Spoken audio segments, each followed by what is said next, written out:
ॐ श्रीदुर्गायै नमः। श्रीदुर्गा अष्टोत्तरशतनाम स्तोत्र।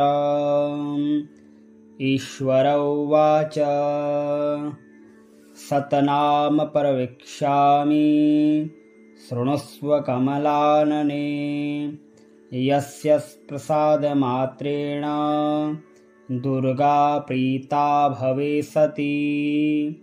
ॐ सती साध्वी भव प्रीता भवानी भवमोचनी। आर्या दुर्गा जया चाद्या त्रिनेत्रा शूलधारिणी।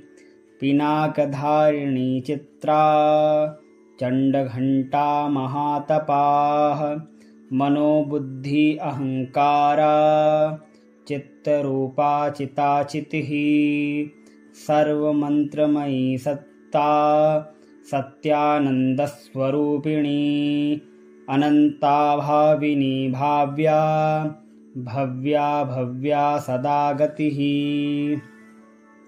शाम्भवी देवमाता च चिन्ता रत्नप्रिया सदा।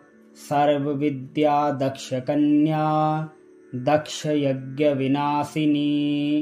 अपर्णानेकवर्णा च पाटला पाटलावती। पाटाम्बरपरिधाना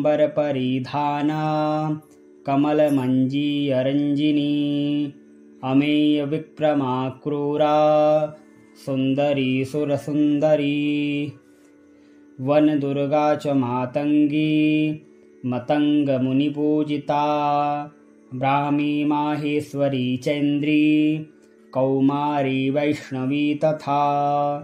चामुण्डाश्चैव वाराही लक्ष्मीश्च पुरुषाकृतिः। विमलोत्कर्षिणी ज्ञाना क्रिया नित्या च बुद्धिदा। बहुला बहुलप्रेमा सर्ववाहनवाहना। निशुम्भशुम्भहननी महिषासुरमर्दिनी। मधुकैटभहन्त्री च चण्डमुण्डविनाशिनी। सर्वासुरविनाशा च सर्वदानवघातिनी। सर्वशास्त्रमयी सत्या सर्वास्त्रधारिणी तथा। अनेकशस्त्रहस्ता च अनेकास्त्रस्य धारिणी। कुमारी चैककन्या च कैशोरी युवती यतिः। अप्रौढा चैव प्रौढा च वृद्धमाता बलप्रदा। महोदरी मुक्तकेशी घोररूपा महाबला।